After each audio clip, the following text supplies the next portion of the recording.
Hello, welcome everybody. Welcome to another episode of Marriage Matters. So this is a show where we talk about marriage matters because marriage matters. So that's what this is all about, especially for anybody who's watching for the first time. So that's what we do here. We're trying to do is simply just build what I like to call a community. You know, that word's just kind of been coming up to me a lot lately, community. And that's what I believe, you know, what we should be doing as believers or brothers and sisters in Christ is forming a community, not being an island unto ourselves, bearing each other's burdens, celebrating each other's victories, walking through trials with each other and building each other up. And just being a part of each other, being a vital and integral part of each other's life. That's what we're all about. We're about building a community. So we want to thank you for joining us and being a part of that community. So welcome to Marriage Matters. Welcome, everyone. Welcome. So before we get started, you know, as you can see, this week we're sporting our Marriage Matters swag. Yes. You know, it's amazing, you know, how, you know, when you start doing and working the vision that God has put inside of you, which Marriage Matters for us is one of the things that we believe that God has called us to do. How people will, you know, grab a hold to it and just start running alongside of you. And one of our good, close, personal family friends, Candace Adams, she actually had these made for us. Yes, she's awesome. Thanks, Candace. And she used her, I think it's her cousin's business, and the name of that business is Rich Creations LLC. Rich Creations LLC. So we just want to just thank them and give them a shout out. Thanks to Rich Creations LLC. And we encourage you guys to go check out their Facebook page, and that's what it is, the Rich Creations LLC. Go check them out, like their page. Awesome company. And like Tanya, she was saying earlier, how, you know, she uses hers almost every day. Almost on a daily basis. This is my daily water cup at work. Yeah, and it's still holding up, and the graphics still looks great. Came off. So again, shout out to Rich Creations LLC. So let's get into what we have for you today. First, we're going to do our recommendation. We always like to recommend something, and the recommendation this week is the same recommendation we had last week, which is Brene Brown's Netflix special, The Call to Courage. The Call to Courage. I'm telling you guys to do yourself a favor and go and listen to this talk. The things that Brene Brown brings out in this talk, and it's all stimulated from her years of study of humans. So Brene Brown is a psychologist. She is a teacher at the university. She's an author. She's a researcher.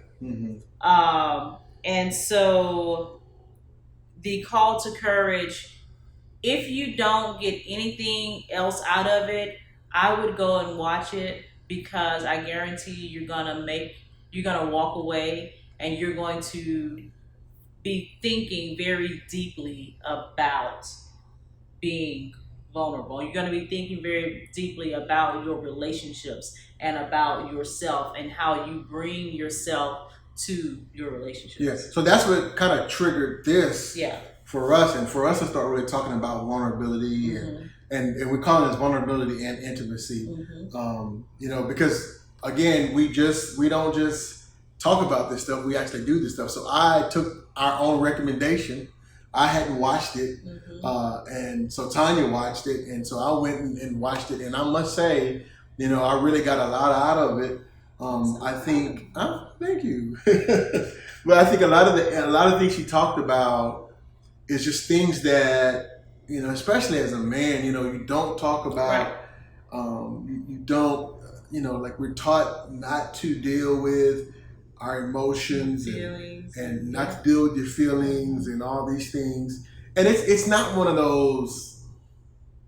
It's not one of those that you're gonna be sobbing. Yeah, it's not that. It's makes really you sad. And trust me. It's really good information, and it gives you insight into your relationship. That's what we're all about. We're all about growth. And you know, she would say some things, and I would think about Tanya, and I'd be like, oh,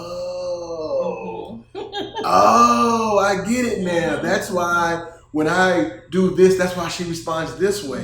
So it just really gives you some insight into your relationship.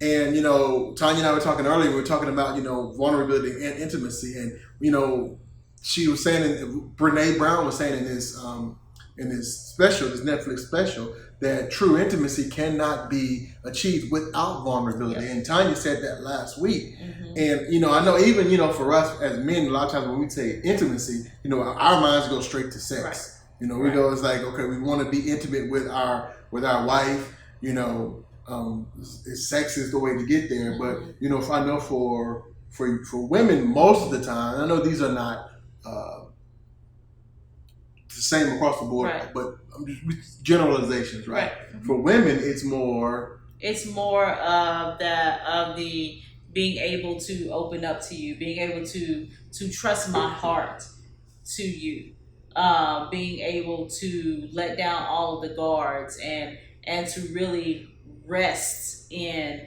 this relationship, and so for a lot of women, in order to get to what the man desires, we need all of the other things, But I think after watching this, I think that one of the I don't say a problem or issue, but it's that thinking that intimacy is just sex, right? Because I believe that a lot of men even want the openness and honesty, sure, also, but we just, I don't know, maybe just out of training or society norms, not knowing how to put that into words. Yeah, and so a couple of weeks ago, and this is great how I like a lot of times our teachings build on each other. But we talked about the boiling point, mm-hmm, 212. Mm-hmm. Yeah, 212. I said it wrong last time, but 212. And what we were talking about is how at 211 mm-hmm, and 212. It's 1 degree, right, but a lot changes from 211 to 212. Mm-hmm.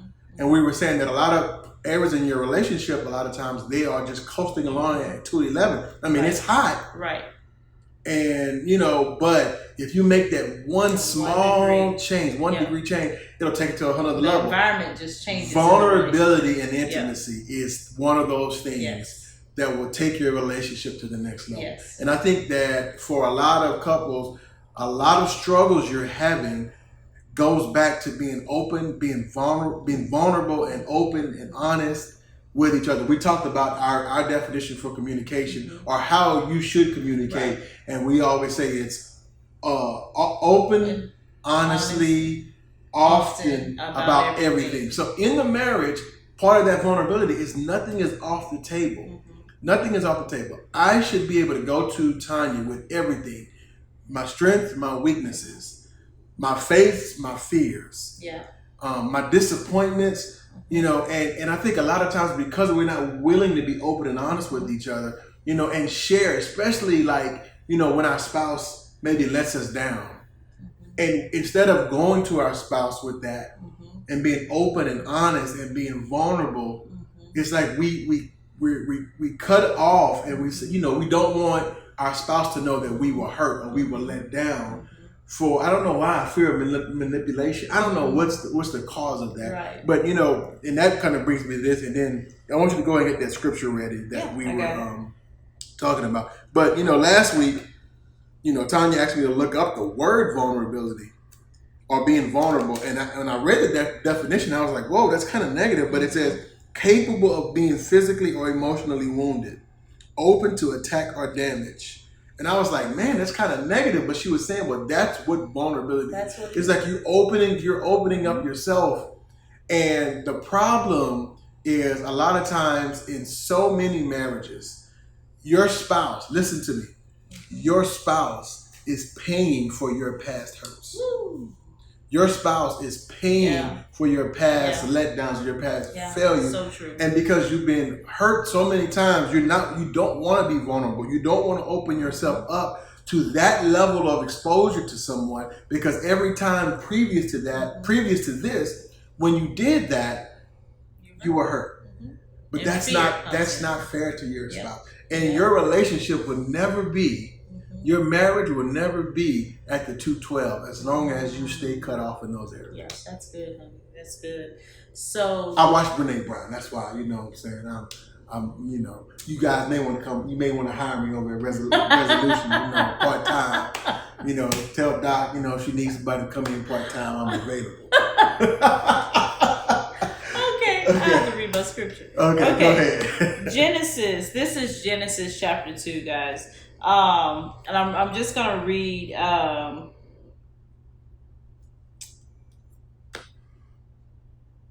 verse 25. I'm sorry, I lost my place. Verse 25. And the man and his wife were both naked and were not embarrassed or ashamed in each other's presence. So God He created the earth. He created everything within. He created Adam. He created the field, the cows in the fields, and all the cattle. All of this. Adam named them, and then God caused Adam to fall into a deep sleep, take the rib from Adam, and created woman. And He said, and the man and his wife were both naked and were not embarrassed or ashamed in each other's presence. In the beginning, the best of God was when the man and the woman were naked and unashamed and not embarrassed in each other's presence. That is complete, utter vulnerability before one another. Not even there's nothing hidden from your spouse. There's nothing being set aside that you don't know about. There's nothing that I can experience, go through, good or bad, that I cannot bring to you for fear of judgment. They were not embarrassed. They were not ashamed. They were completely open. And I believe that was God's best for man and woman, for the marriage. That was God's plan from the very beginning. And I know we're going to go to this other scripture, but this is one of the things that Brene Brown said in the Call to Courage. That was the name of it. She said this. She said, you can't let yourself be loved if you can't be seen. Vulnerability is the path back to each other, but we are so afraid to get on it. So, man, that's so cool. She said, you can't allow yourself to be loved if you're not allowing yourself to be seen. And that's what vulnerability is. Even in marriage, you would be surprised how many people, even with their spouse, they can't be their true self. Even with their spouse. Yep. You look, God, and I know that there are some things that, we're all working on, that we all are growing in, but I'm talking about at your core, there's some things, there's some characteristics, there's a nature that God has put inside of you. Right. And that's who you are. See, marriage is not about you trying to conform to this image that your spouse expects you to. You got what I'm saying? Right. It's not trying to fit this cookie cutter, as perfect example. And I'll let you read your scripture. I know I'm kind of going on here, but growing up, I loved the Cosby Show. Love the Cosby Show. Still watch the Cosby Show. I think it's a great show. And me growing up, I thought that was a perfect family. So I thought Claire Huxtable was the epitome of what it meant to be a wife. And so I can't, that's not reality. And I can't expect Tanya to fit the Claire Huxtable mold because that's not who she is. You got what I'm saying? So she has to be free in order to be truly loved. Listen to me. In order to be truly loved, you have to be comfortable with showing your true self. Because if you don't show your true self, then I'm loving someone other than you. Oh, that was good. Yes. If you don't show me your true self, right. I'm loving someone you're married to. Yeah, I'm loving someone, but it's not Tanya. Yeah. So you have to be open and just to say, hey, look, this is who I am. All my flaws, I'm not perfect, all that stuff. So go ahead. And that point that you were making, the statement that Brene Brown made brought me right back to the Bible, right back to the Adam and Eve being naked before one another. I'm not talking about naked just in clothing. Right. I mean, naked as in I have nothing to hide. I have no shame, no fear. I am completely open to you. And you used the word a moment ago. You said free.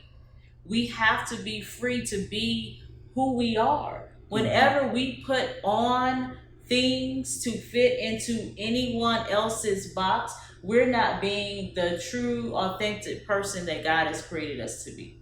You know? So I know, I mean, there are certain situations where, I mean, I can't walk into a quiet church and come in talking loud, having a conversation on my cell phone. That's inappropriate. But I don't have to change and alter who I am to come into that environment. Does that make sense? Listen to this. This is another thing I got from the call to courage. She said, true belonging does not require you to change who you are. It requires you to be who you are. Hello. So if you can't be who you are, that's not belonging. Right. And that goes for your marriage, or that even goes for any other relationship. Yep. You know, like Tanya was saying, if I can't be who I am, my true self even at church, this is me. And this is who you're going to get. I remember I was talking to a friend of mine. We go to church together. And I think maybe it was the first time he had came over to the house. And I was just clowning with him. He was like, you really are like that, you know? Because, you know, I like to, especially when I teach at church, I joke a lot. And he was like, you really like that, huh? You're not just putting on. I'm like, yeah, I'm pretty, you know, this is me. You know, it was good. It was good. It did my heart good for him to make that statement to let me know, okay, you're really being authentic. Right. You're not one way at church and you're another way at home. Right, exactly. You know? So belonging, I like that. I love that. That's powerful. That is powerful. The other scripture that I was going to read now, after the creation of Adam and Eve, then came the fall. And I want to just look at the difference between what God said in Genesis 3 and 26, I believe it was. I'm sorry, 25. 2 and 25. 2 and 25. Yeah. And then looking at Genesis chapter 3. So before you read that, so going back to 225, God's original intent, the way he created man and woman, was vulnerability and intimacy. Naked and unashamed. Yep. Okay. Yep. So let's go ahead and go to your next scripture. Genesis 3 and 15, and I will put enmity between you and the woman, and between your offspring and your offspring. He will bruise and tread your head underfoot, and you will lie in wait and bruise his heel. To the woman he said, I will greatly multiply your grief and your suffering in pregnancy, and the pangs of childbearing with spasms of distress. You will bring forth children, yet your desire and craving will be for your husband, and he will rule over you. So now God is saying, because of this thing that's happened, the woman is going to desire and to crave her husband, to desire and to crave that level of intimacy, that level of being naked and unashamed and without embarrassment. Now that we have made this choice that has caused us to fall, you know, now there's now division. Now there's blame. Yeah, and I was going to say, you know, before that, when God went to Adam, he asked, you know, Adam, where are you? And he's like, I hid myself, God, because I was naked. And God said, well, who told you were naked? Who told you that? And he said, well, you know, the woman that you gave me. And he said, did you eat? That's what he asked. Did you eat of the tree? And he's like, well, the woman you gave me. Right. And so instead of being open and honest, because that's the other thing is, you know, when you are in the place where you cannot admit when you were wrong, and you have to put up a wall to prove how right, and that's what it is. It's a wall to prove how right I am. That's not being vulnerable. And that, listen to me, that is a result.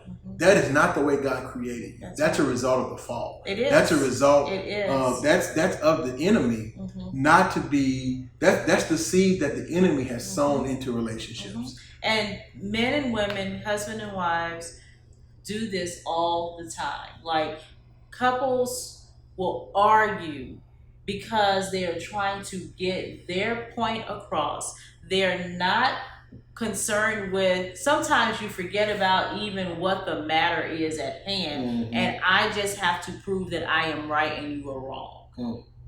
that's division, and that is a seed of the enemy. Because what he wants is for you both to give up and quit and get mad enough to say, you know what, I'm done.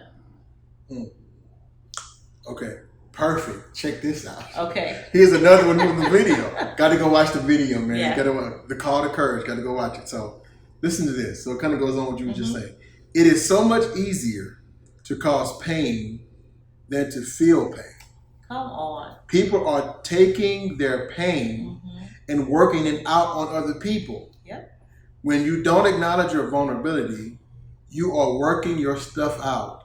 You're working your stuff out. She ain't say stuff though. So fair warning, Brene Brown she does get a little. She'll drop a little 4-letter word every now and again. So don't watch it with your kids. It's you and your spouse. But you're working your stuff out on other people, and so that's the result of not being vulnerable with Adam and Eve, because Adam wasn't willing to be vulnerable. He's like, I'm in pain right now because I violated the covenant that I made with God. Yeah. I'm in pain. And because I'm in pain, you know what? I'm not going to deal with my pain through vulnerability. I'm just going to push my pain onto somebody else. And so many times in our relationship, instead of us opening up and being vulnerable and saying, you know what? That really hurt my feelings. You know, when you did such and such, or at work, or in my childhood, or whatever it is, that thing that hurt or let you down, instead of opening up and being honest with your spouse about it, what you do a lot of times, what we do a lot of times is we take that pain, and instead of us working it out through vulnerability, we turn it around and use it as a weapon against our spouse. And what it does is, because you have not been able to work it out through vulnerability, now you're dealing with fear. You begin to deal with anxieties about the situation or about the relationship. You begin, to build up these bridges and these walls that puts distance between you, because you're so afraid to just open up and to just let it all out. When in this relationship, this should be the one place where I can come and I can lay it all down. This relationship, because it represents my relationship with the Father, this is the closest relationship in the earth that I have to my relationship with God. Yeah. And I'll go a step further than that. It's not that this should be, this must be the place. Because again, here's what I'm finding in our relationship, the more vulnerable I become with my wife, the closer we become. Yeah. The more, and that's what true intimacy is. Yeah. The more our spirits become intertwined, interknit. Yes. And then because our spirits are intertwined and interknit, and we're becoming more one, then the physical relationship, the sexual relationship, men, that goes to another level, because you cannot, the physical is a byproduct of what's going on in the spiritual. Yes, because you're now meeting my emotional needs. You're now meeting my spiritual needs as far as this relationship is concerned. And now I am more open and freer in our sexual intimate life. Yeah. And, and so that kind of goes another step further, is because this is the place where vulnerability must take place. And this is the place where vulnerability was designed to take place. And that's why, one of the big things now, people talking about emotional affairs. So where you're not necessarily having an affair as far as a sexual relationship with someone, but maybe you're just talking to this person, and that's why that's so dangerous, because that place, talking about those disappointments, and even a disappointment, if the disappointment is coming from my wife, that should be shared with my wife, because that place is meant for her. And that's why when a lot of times people, they just get together to talk. She just understands me. She talks, I can talk to her. Right. That's why oftentimes it leads to what? a physical relationship, an affair, a sexual relationship with this person. Why? Because vulnerability always leads to physical relationship between a man and a woman. And that's why my last and final point from Brene Brown. I'm so proud of him. He got in. He got all the way in. It was so great, man. So she said, vulnerability minus boundaries is not vulnerability. No. She said, you share your story with people who have earned the right to hear it. Listen to this. You don't measure vulnerability by the amount of disclosure. So just because you tell all doesn't mean that's being vulnerable. You measure it by the amount of courage to show up and be seen when you can't control the outcome. And that's true vulnerability. Because vulnerability with a stranger, you're never going to see them again. Right. You know, that's easy. But to be vulnerable with my spouse, who I have to wake up next to every morning and do life with, and do life with, that's where this is designed. And so, in closing, because we're way over, we try to keep these short, but in closing, if there's some areas that you're struggling with in your marriage, in your relationship, where that area is always a point of contention, that area is, try just really opening up and being vulnerable with your spouse. Just really saying, and again, don't try to, because a lot of times when we do, again, we want to, when we're let down, we want to give them a piece of our mind. Right. No, that's taking your pain and using that as a weapon. The pain is not there to weaponize. The pain is it's an indicator that something is not right. And you need to talk that out with your spouse. Exactly. It's just like a headache. Yeah. When you have a headache, it's an indicator that something is going on in your body. Maybe you didn't get enough rest. Maybe you had too much caffeine, or you didn't get your caffeine today. Maybe your blood pressure is high. It's an indicator that something is going on in your life. And so when you find that there are points within your relationship that are painful, it is an indicator that something is happening in that relationship that you all need to address, and that you need to address it together. And I encourage you, as Glenn said, that to sit down with your spouse and have a conversation. If the two of you talk and you realize that, you know what, we need some help, then I encourage you to reach out to a professional, reach out to someone that can help you all walk through the process and being open to that. And learning to be vulnerable even in that, to open up and to talk. God has placed people here in the earth to help us when we need help. And so we offer ourselves, as coaches. If you need another couple to help you and your spouse walk through something that you guys are going through, you need a listening ear, you need someone on the outside to hear and maybe help you guys process through some things. That's part of what we do with Marriage Matters, is coaching couples.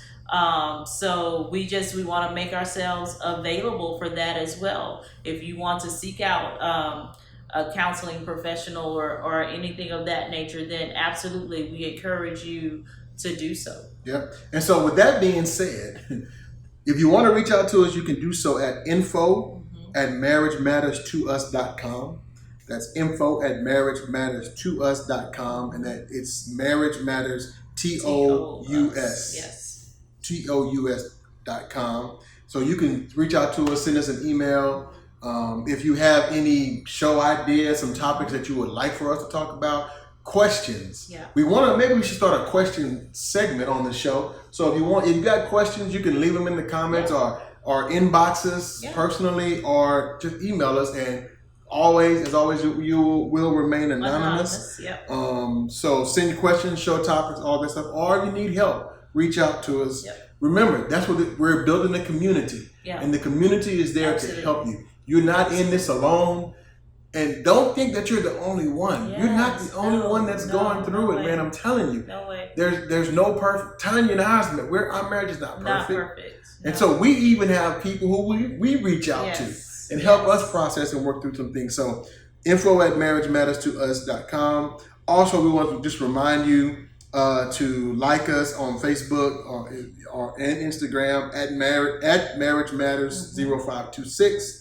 And also, you can subscribe to our YouTube channel. Follow us on subscribe on YouTube. And make sure when you subscribe to YouTube, right next to the subscription button, there's a little bell. You click that bell every time we upload a video, you'll get a notification.